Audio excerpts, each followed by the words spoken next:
Greetings, Poke fans! Michael here, and over the course of the main series Pokemon game history, there are several instances of the champion of a particular region changing. And I'm not just talking about the player character becoming the new champion. The Indigo League champion, so Kanto and Johto, was someone we don't know, then Blue, then Red, then Lance. The Unova champion was Alder, then Iris. Mustard and Peony were champions in the years before Leon became champion. The current Pokemon champions won't be champions forever, and most of them are canonically defeated by the player character. But what if the game protagonists weren't a factor? What if someone else became the new champions? Today I'm going to be going through most of the regions and determining which prominent trainer from those regions I think has the best chance to take over as champion by defeating the previous champion. So don't forget to subscribe to my channel, pretty please. Please, so many of you watch my videos and are not subscribed, it makes me very sad. And let's dive into... Haha, it is I, Grunty Boy. Seriously, dude, why do you keep... Oh! What? What's wrong? You smell terrible. I do? Ugh. Oh, God, you're right. I do smell terrible.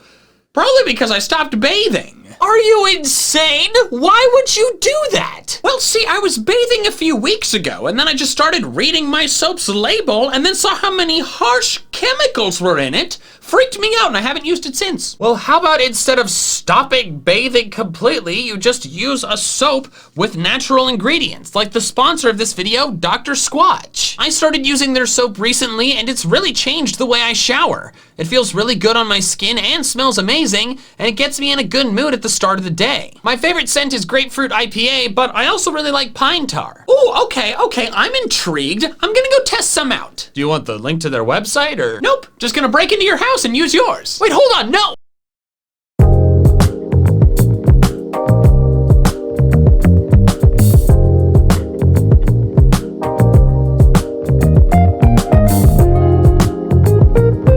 Wow, you are not kidding. This Dr. Squatch stuff is really incredible. That was the best shower I've ever had. As upset as I am that you just broke into my home and used my shower, I must admit you smell fabulous. Thank you, you do too. Thank you, it's the Dr. Squatch. If I didn't hate you, I'd want to sniff you. That's weird. You're right, sorry. Anyways, I guess I'll see you next time I have to shower. Absolutely not. Instead, you and any other new customers can get 20% off orders of $20 or more at drsquatch.com when they use code DSCMandJTV20. The link is in the description below. Excellent. Thanks, shower buddy. Ta-ta! Do not call me that and... He's gone. Okay.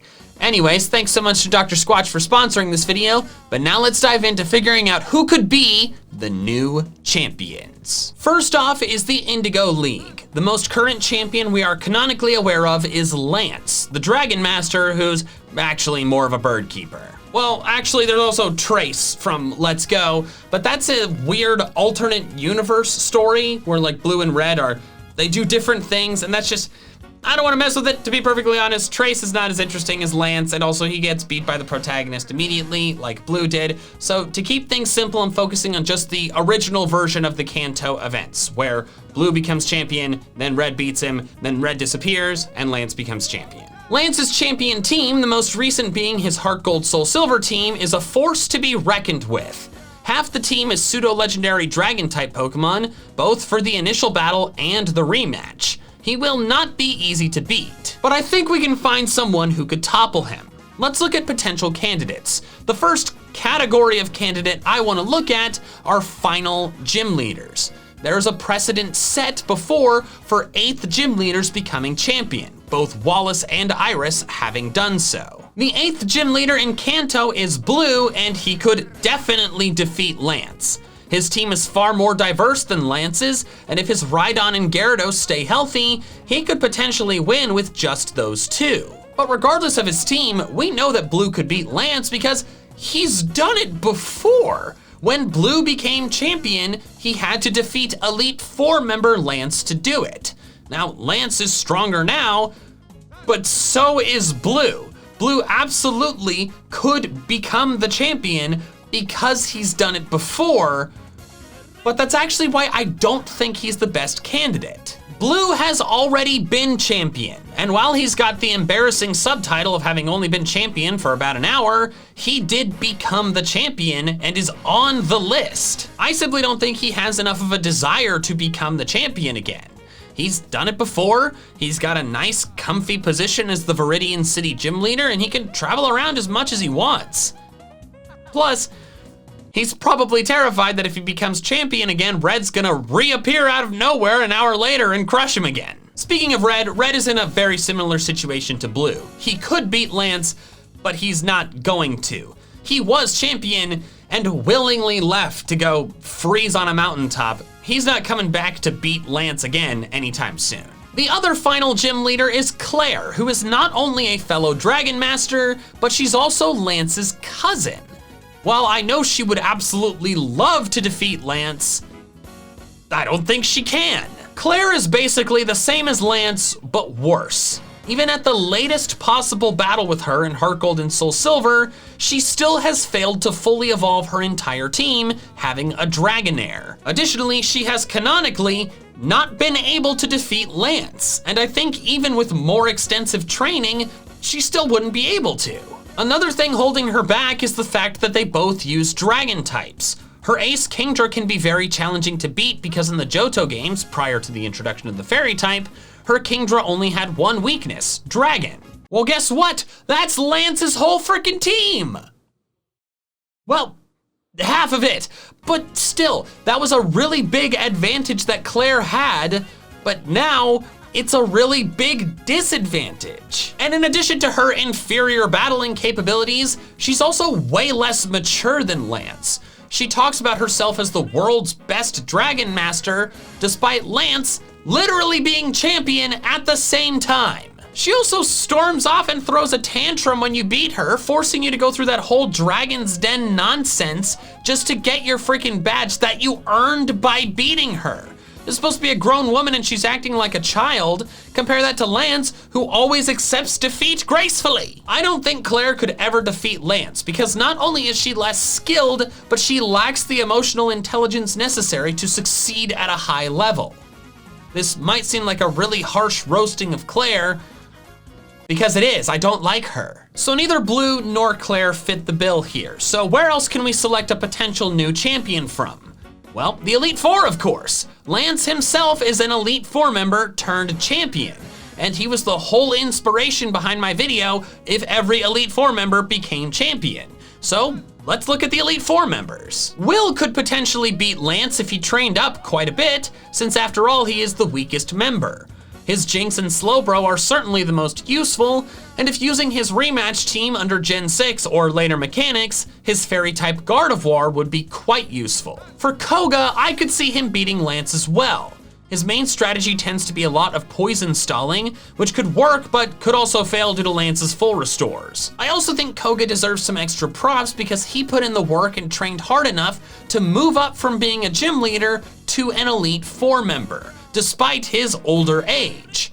Also, he has a Venomoth, and if you've seen Twitch Plays Pokemon, you know Lance's Dragonites don't do well against Venomoth. Next is Bruno, who could definitely not defeat Lance. He's a fighting specialist, and Lance's entire team is flying type. Finally is Karen, the strongest member of the Indigo Elite Four in the Johto games. Her first team is mostly a neutral matchup, aside from Vileplume, who's definitely not useful, but her rematch team is a lot better.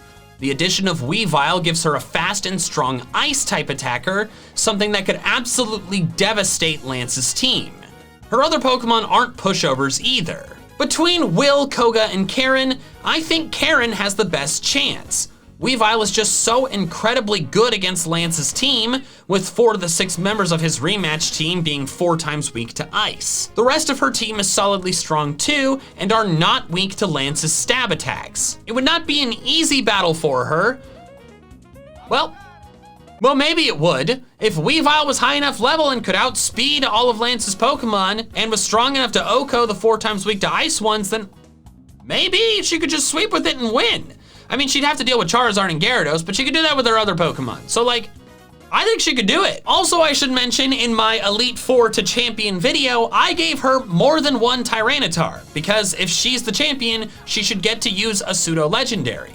So if she started using these pseudo-legendary Tyranitars, which are rock types, which Lance's entire team is weak to, then she's definitely got it in the bag. Plus, as icing on the cake, Karen's got a great attitude, which is not a phrase you hear often in the real world. She's the one that says strong Pokemon, weak Pokemon, that is only the selfish perception of people. Truly skilled trainers should try to win with their favorites. If that's not the attitude of a champion, then I don't know what is. Karen gets my vote for the next champion after Lance, and side note, when she does become champion, she gets a cape.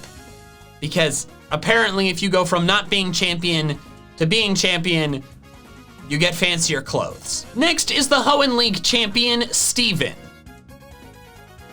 Or Wallace. Let's talk about this a bit. The Hoenn region is the only main series region that has more than one different champion for the same story events. This includes Trace and the Let's Go protagonist becoming champion instead of Blue and Red over in the Indigo League. As I mentioned earlier, the Let's Go universe is a completely different universe with a different story. I cover it more in my complete history and lore of Pokemon Trainer Red. But in the Hoenn region, Steven is the champion in Ruby and Sapphire, while Wallace is the champion in Emerald. The same region and same generation, but with different champions. In the Ruby Sapphire version of this story, Wallace is the 8th gym leader and Steven is the champion. But then in the Emerald version of this story, Wallace was previously the 8th gym leader, then left it to Hoenn as he became champion, while Steven doesn't appear to have ever been champion. It is possible that Steven was champion and that Wallace defeated him to become champion, but I don't think this is the case because I don't believe it's ever explicitly stated that Wallace defeated Steven. I think it's just that Steven never tried to become champion and is just a strong trainer who likes looking for fun rocks. Therefore, I need replacement candidates for both of them because they exist at the same time. Who's best equipped to beat Steven in Ruby Sapphire and Oris, and who's best equipped to beat Wallace in Emerald? Well, to be perfectly honest, the best candidates to beat Steven and Wallace are Steven and Wallace. Wallace is an extremely good candidate to beat Steven in Ruby and Sapphire because we know Wallace is capable of becoming champion, because we've seen him do so in an alternate universe. And then in Emerald, it's reversed. Steven could beat Wallace because we know Steven can become champion in an alternate universe. However, that's a pretty unsatisfying answer, so I still want to find someone else that could take the Hoenn champion throne. And I think I've got someone. I think the best candidate, potentially better than Steven and Wallace, is Wally. We all know Wally as the initially feeble and sickly rival who ends up making it all the way to the victory road before being defeated by the protagonist.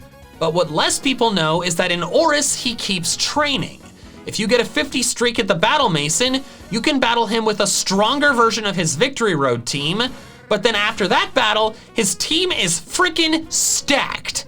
He ditches the weak Delcatty for a Gale Wings Talonflame and adds on a rough skin, Rocky Helmet Garchomp. Excuse me, what? The whole team has super useful held items like Roserade's Bright Powder, Azumarill's Assault Vest, Magnezone's Air Balloon, and of course, his Gallade with a Galadite. This team is freaking incredible and could absolutely beat both Steven and Wallace. For Steven, Skarmory loses to Talonflame and Magnezone, Claydol loses to Roserade and Azumarill, Armaldo loses to Azumarill and Magnezone, Cradily loses to Gallade and Magnezone, Aggron loses to Garchomp, Azumarill, and Gallade, and Metagross loses to Talonflame and Garchomp. For Wallace, Magnezone beats most of his team, with the ones it doesn't, Whiscash and Ludicolo, being covered by Talonflame or Roserade. The rest of the squad also helps, of course, particularly Garchomp and Mega Gallade thanks to their overwhelming power. Now this team obviously doesn't work in Gen 3, but if Wally was able to become this incredibly powerful in Gen 6, I think if given enough time, he could become really overpowered in Gen 3 as well.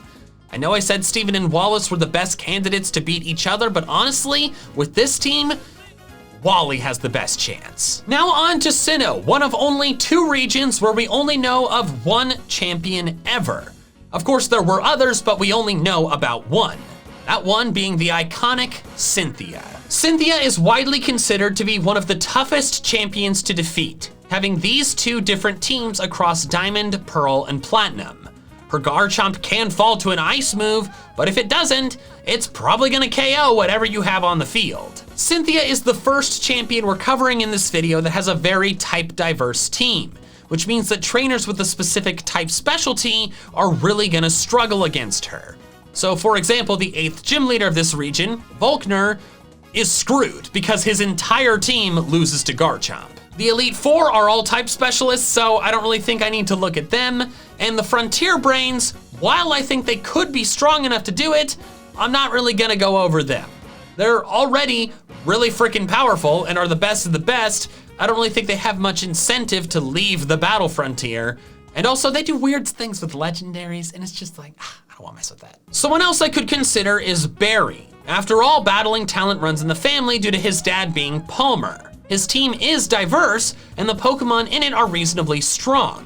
The average base stat total for all of them is lower than Cynthia's, but that's unsurprising since she has both Garchomp and Togekiss. Essentially, Barry has a Sinnoh playthrough team, which is what the protagonist of the Sinnoh games uses to defeat Cynthia.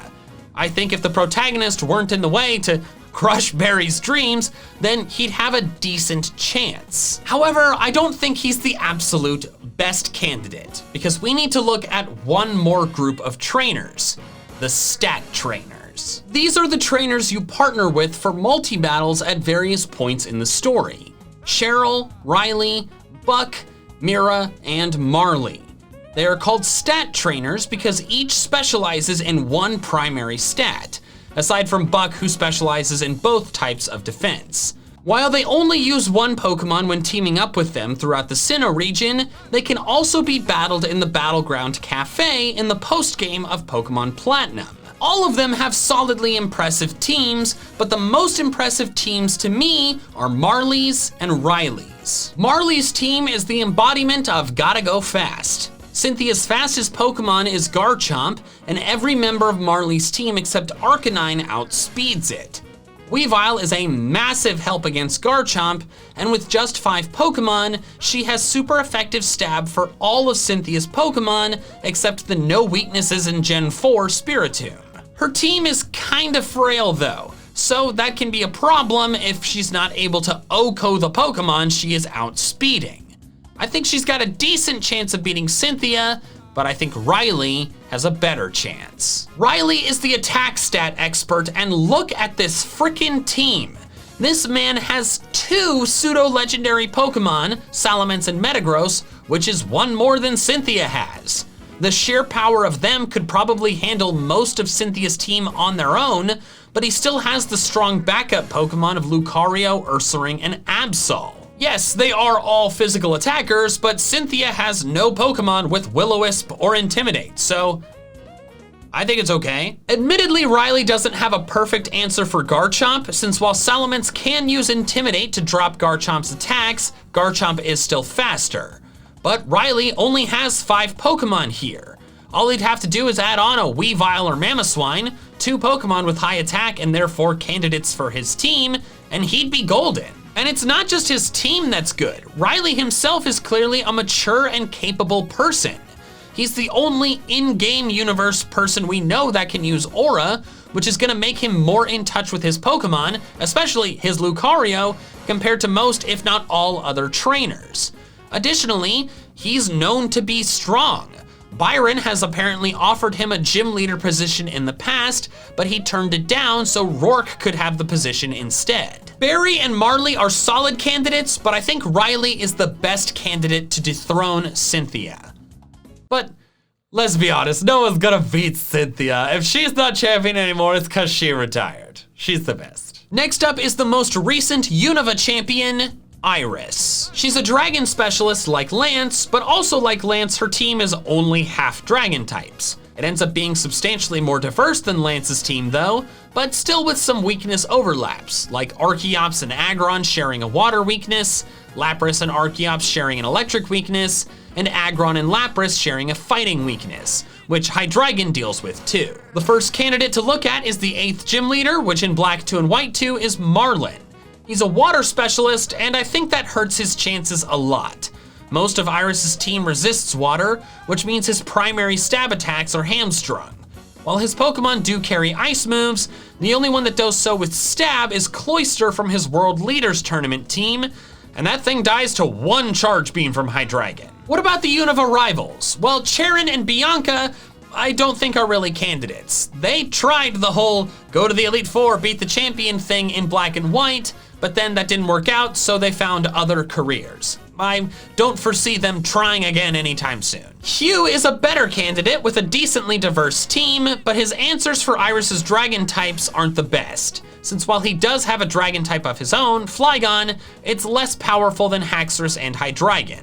Electros, Samurott, and Serperior have dragon coverage, but they're not as powerful due to lacking the stab for them. All right, well, what about the Elite Four? Chantal doesn't have a chance, as her entire team gets bodied by Hydreigon, Iris's highest base stat total Pokemon.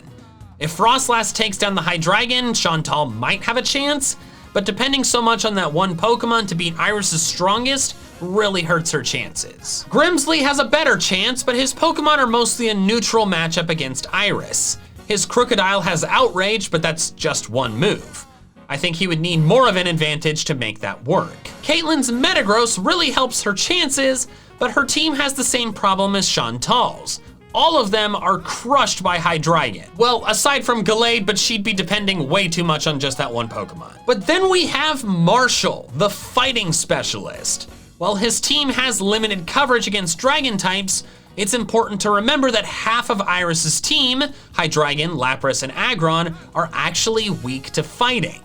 Archeops might cause some issues for Marshall, but Lucario counters it very well, since it's not weak to flying and can counter with a super effective stab steel attack. His Lucario never actually has a steel type move in the games, but he could very easily teach it one. Mienshao can help with breaking Aggron's Sturdy and Haxorus's Focus Sash, and the rest of the team are just plain powerful. Iris's team also has very little coverage against fighting types, the only move being Acrobatics on Archeops. Even with her challenge mode rematch team having Salamence, the Salamence doesn't have a flying type move. Marshall is also a student of Alder, which means he's trained directly under someone who was strong enough to become the champion. So I think that helps his case as well. In my opinion, the best candidate to defeat Iris and become the next Unova champion is Marshall. Next, we have the Kalos champion, Diantha, who in my opinion is by far the least interesting champion of all of them.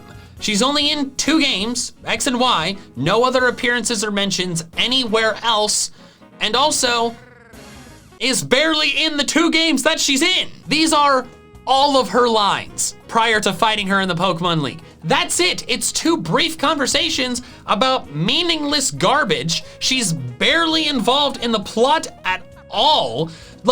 Why is she even there? Why did they make her the champion? Why not make a more interesting character the champion? Or why not make her more interesting? She is the worst written and just generally overall worst champion in the entire main series. How did they screw X and Y up so much with the characters? Sorry.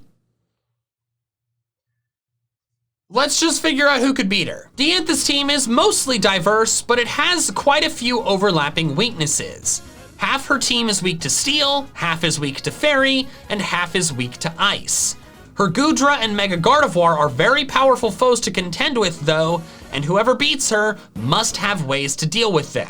One thing I should clarify up front before looking at the candidates is that even if these candidates don't have a Mega Evolution in their original team, I'm assuming they would have one when challenging Diantha. I talk about it more at length in my Pokemon X and Y's biggest problems video, but I think it's ridiculous that Mega Evolution was given to so few major boss battles in the game. If a character ascended to the level of battling the champion, they would 100% have a Mega Evolution, so even if they don't have one, I'm giving them one that makes sense. The 8th gym leader Wolfric would have too tough of a time against Diantha. even with a Mega Abomasnow. While his ice types are strong against half her team, Hawlucha and Tyrantrum ruin ice types' days pretty effectively. Plus, he has no true counter to Mega Gardevoir. Serena/Calum is the strongest rival, but they still couldn't do it. Their team has no good answer for Mega Gardevoir, plus they're just bad. Even at their strongest in the game, some of their Pokemon still don't have 4 moves. Of the Elite Four, Drasna would definitely be screwed, with her entire team being crushed by Mega Gardevoir. Malva and Seabold also don't have reliable answers for Goodra and Mega Gardevoir. However, Wikstrom is a strong candidate. Let's assume he uses the full team of 6 I gave him in my If Every Elite Four Became Champion video, and here it's clear Aegislash and Mega Scizor are the most useful members. The Steel typing is good against half of Diantha's team, and the only 2 Pokemon with moves super effective against Steel are Tyrantrum and Goodra, since Hawlucha's Flying Press is neutral against Steel. Klefki isn't the best answer for Goodra, but it certainly counts as one. For Mega Gardevoir, while Aegislash could fall to a Shadow Ball, Mega Scizor beats Mega Gardevoir every time. All he has to do is deal with the 1 fire move on Goodra, and he's golden. Wikstrom is not the only strong candidate though. There's another trainer who I think might have an even better chance of beating Diantha than him. That being Valerie. Now so far I've only looked at 8th gym leaders, Valerie being the 6th, but I'm talking about Valerie because she has a Pokemon that makes her an exception. Mega Mawile. This is the team I gave her in my If Every Gym Leader Was the Last One video, where I gave all the Kalos gym leaders a Mega. Hers is Mega Mawile because she has one in non-Mega form in the initial battle with her. So that is obviously the Mega she would use. If she used a Mega Mawile, Diantha would be in deep, deep trouble, since not only is it insanely powerful due to base 105 attack stat being doubled by huge power, but Mawile's combination of Steel and Fairy Stab is super effective against 5 of Diantha's 6 Pokemon. Plus it gets Crunch for Gourgeist. Mawile is weak to Ground and Fairy, which Tyrantrum and Goodra do have coverage for, but they're both weak to Fairy. And Fairy is the rest of Valerie's team! Plus, Diantha's only super effective move against Fairy types is Hawlucha's Poison Jab, which is not a real threat since Hawlucha is weak to Fairy. Wikstrom is a very strong candidate for sure, but the fact that I feel so confident that Valerie could win with just 1 Pokemon and then would have 5 others as very effective backup, to me makes her the strongest candidate to become the new champion over Diantha. And honestly, she could totally do it, my god. The final champion to cover is the Galar region champion, Leon. I'm skipping over the Alola region because canonically, the player is the first champion of Alola. And like I said, I'm not discussing player champions. Leon's champion battle team varies a bit depending on which starter you pick, but the staples are Gigantamax Charizard, Dragapult, Aegislash, and Haxorus. Whoever defeats him must have a way to handle these Pokemon. First, I should real quick mention Mustard and Peony. Both of these trainers are former champions of the Galar region and actually lost their positions willingly. They resigned as champions and were not defeated, which means I think they're both strong enough to beat Leon. However, they're not my best candidates for the same reason that Blue and Red were not. They've been the champion before, they're not gonna try again. To me, there are 2 big potential candidates for beating Leon. The first is his younger brother, Hop. Hop may have struggled a lot on his journey, being unable to defeat the player and eventually just becoming a professor's assistant, but if the player was gone and not a factor, I think Hop might have a chance. After all, by the end of things, this kid has either Zacian or Zamazenta, who in their crowned forms are tied with Arceus, for base stat total. Neither of them have the proper secondary stab, but I assume that's to make beating him more realistic for the player. If Hop challenged Leon, they'd have the right moves. Zacian is certainly better than Zamazenta since its fairy typing covers Haxorus and Dragapult. My issue with Hop though is that the rest of his team isn't as impressive. His amount of coverage for Leon's Charizard depends on his starter choice, while his Legendary and Corviknight are both weak to Charizard. The only guaranteed coverage for Charizard is Pincurchin, which is hardly an impressive Pokemon, and he has no stab coverage for Aegislash at all if his starter is not Cinderace. Hop does have the genius battler genes, being Leon's brother, but I'm still concerned about his ability to win. If his legendary matched up against most of Leon's team, I think he'd be fine. But the fact it only matches up against a couple members concerns me that the rest of Hop's team won't be able to measure up. I think he might be able to do it, but there's a candidate I think has a better chance. That being Honey. Honey's team is frickin' stacked and matches up well against Leon. Togekiss and Darmanitan handle the dragon types. Salazzle is a great matchup against Aegislash since it can protect on Aegislash's attacking turns and strike back while it's in sword form, or poison it using corrosion boosted Toxic. If she uses Gigantamax Blastoise, she has a great matchup against Charizard, and even if she has Venusaur, Blissey works great against Charizard due to Charizard exclusively using special moves and Blissey having frickin' Thunder.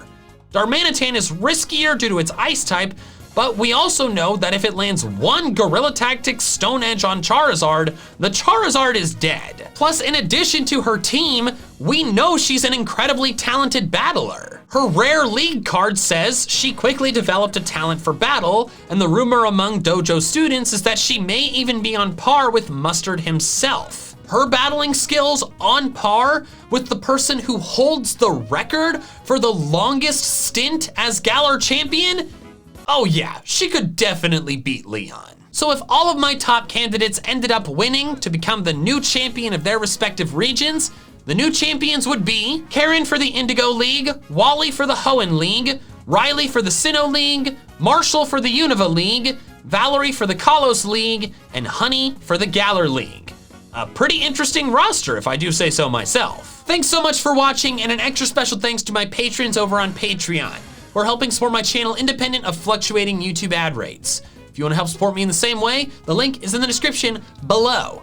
Also, if you want to check out some more of my fun Pokemon content, I recommend these videos here. All right, that's all I have for now. So until next time, big fans, gotta catch them all.